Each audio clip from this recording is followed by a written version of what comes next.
ท่านผู้ชมนี่ก็แมนน้ำคลองเนาะสังเกตเห็นว่าน้ำคลองนี่ขึ้นเนาะปริมาณน้ำคลองนี่เพิ่มสูงขึ้นหลายเนาะท่านผู้ชมนี่เบิ่งทีละตอนนี้เขาอยู่หาดแคมป์คลองนครหลวงเวียงจันทน์เนาะเดี๋ยวซูมภาพใกล้ๆเนาะท่านผู้ชมซึ่งอยู่ด้านหน้าเขาก็คือห้านอาหารสามแยกปะปะซักเนาะสบายดีตอนเช้าท่านผู้ชมตอนนี้เขาอยู่เส้นทางถนนเขตบ้านวัดนาคเนาะท่านผู้ชมข้างหน้านั้นจะเป็นที่แยกไฟแดงเนาะเส้นที่เขาออกไปซื้อนี่มันจะออกไปตัดไปเส้นทางแคมป์ของนครหลวงเวียงจันทน์เดี๋ยวเขาจะพาท่านผู้ชมไปเบิ่งบรรยากาศระดับน้ำคลองอยู่ที่เวียงจันทน์เนาะเป็นอย่างไรว่ามีความคืบหน้ามันสูงขึ้นเพียงใดนะท่านผู้ชมตอนนี้เขาขี่รถอยู่เส้นทางที่ไปตัดไปแคมป์ของเนาะข้างหน้าเป็นโฮมแฮมแลนด์มาร์คเวียงจันทน์ท่านผู้ชม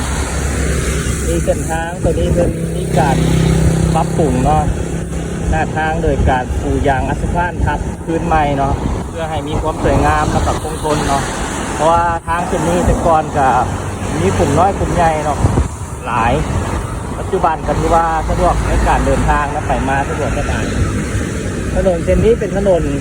2 เลนเนาะแลนส่วนทางกันเนาะแต่ยังพันมีการแต้มเส้นเนาะทางเส้นนี้เนาะเดียวมันมีระดับน้ำค่อนข้างจะสูงขึ้นหลายเนาะเพราะว่าฝนตกติดต่อกันเรียนติดประมาณ 2-3 มื้อที่ผ่านมาเนาะคือนับแต่วันที่2ที่3ที่4มื้อนี้กับวันที่5เนาะเป็นมื้อที่4เนาะถนนเส้นนี้ก็มีโฮมแฮมมีห้านอาหารเนาะเพราะว่าเป็นเส้นทางใหญ่เนาะเส้นทางหลักที่ออกมาจากที่แยกไฟแดงเขตหลัก4เนาะแต่วัดนาคแต่บ้านวัดนาคขึ้นมาเนาะท่านผู้ชมเดี๋ยวถ่ายภาพยาวๆให้ท่านผู้ชมได้เบิ่งเนาะ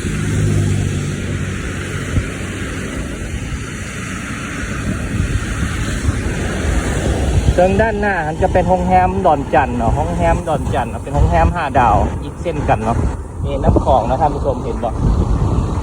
น้ำคลองขึ้นเนาะออกสีคุ้นๆเนาะ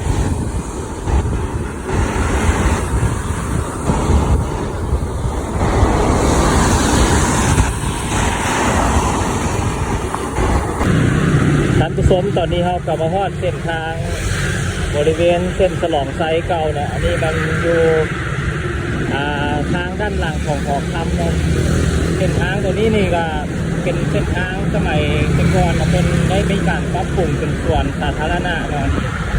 เห็นไหมท่านผู้ชมอันนี้เป็นหอคำมีการปรับปรุงเป็นส่วนสาธารณะนี่ให้มีความสวยงามขึ้นกว่าเก่าเนาะเป็นบอนออกกำลังกายเป็นสวนหย่อมซึ่งด้านหน้าเขาก็คือธนาคารเนาะการค้าเนาะสาขาแคมป์ของเนาะเป็นสำนักงานใหญ่เนาะท่านผู้ชม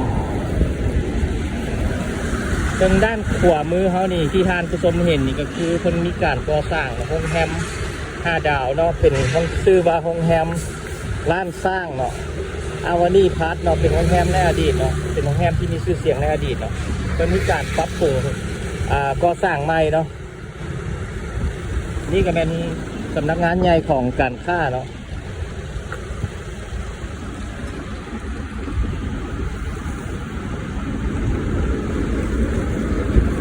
เส้นทางตัวนี้มันเป็นสุดอยู่ที่หอ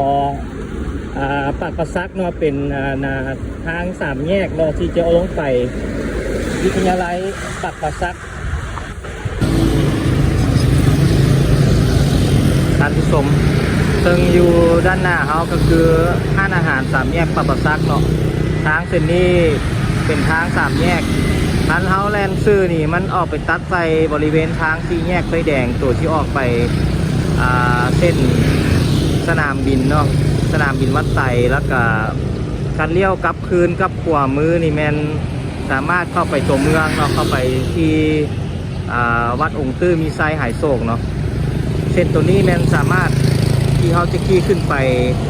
ออกไปตัดไซลักซีเนาะทางเรือลักซีแล้วก็ส่วนเจ้าหนูวงเนาะตอนนี้เนาะ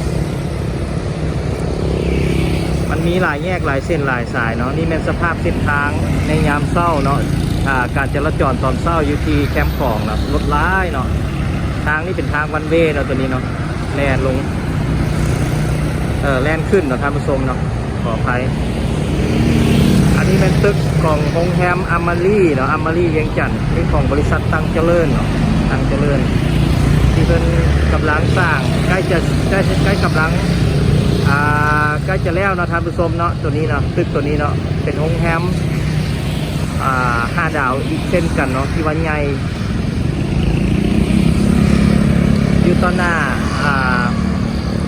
ทั้งหน้าทั้งก็จะเป็นหอคูปากปักซักเนาะนี่เนี่ยหอสีเหลืองๆมีรถจอดหลายๆคันนี่นะท่านผู้ชม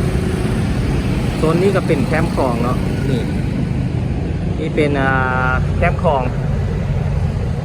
อยู่ฝั่งนั่นก็คือประเทศไทยเนาะท่านผู้ชมเนาะอำเภอศรีเชียงใหม่จังหวัดหนองคายเนาะท่านผู้ช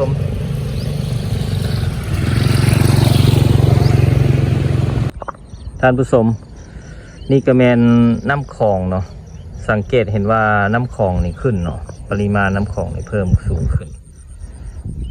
นหลายเนาะท่านผู้ชมนี่เบิ่งทีละตอนนี้เราอยู่หาดแคมป์คลองนครหลวงเวียงจันทร์เนาะเดี๋ยวซูมภาพใกล้ๆเนาะท่านผู้ชมนี่เห็นบ่ปริมาณน้ำคลองได้เพิ่มสูงขึ้นเนาะเนื่องจากมีฝนตกเรียนติดนับแต่วันที่2ที่3ที่4ที่5 3-4 มื้อนี่เนาะเป็นฝนลิ้นเนาะมืดมืดเว้นเนาะนี่เบิ่งท้องฟ้าเนาะท่านผู้ชมนี่ก็มืดครึ้มมาแล้วก็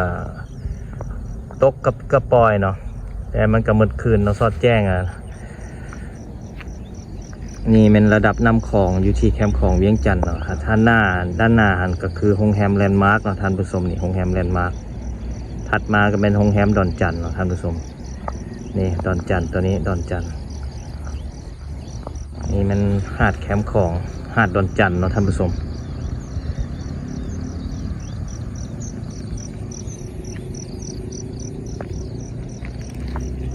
อยู่ฝั่งนั่นก็คือประเทศเพื่อนบ้านเฮาเนาะประเทศไทยเนาะขึ้นกับหนองคายเนาะจังหวัดหนองคายอำเภอศรีเชียงใหม่จังหวัดหนองคายเนาะเห็นบ่ลานพญานาคนี่ลานพญานาคนี่ซูมภาพให้สำหรับคลิปนี้เฮาก็สิขอจบเพียงเท่านี้เนาะขอบใจทุกท่านที่เข้ามากดติดตามรับชมแล้วพบกันใหม่ในคลิปหน้าอย่าลืมฝากกดไลค์กดแชร์เพื่อเป็นกำลังใจในการเฮ็ดคลิปคอนเทนต์ใหม่ของเราขอบใจสำหรับการติดตามรับชมคลิป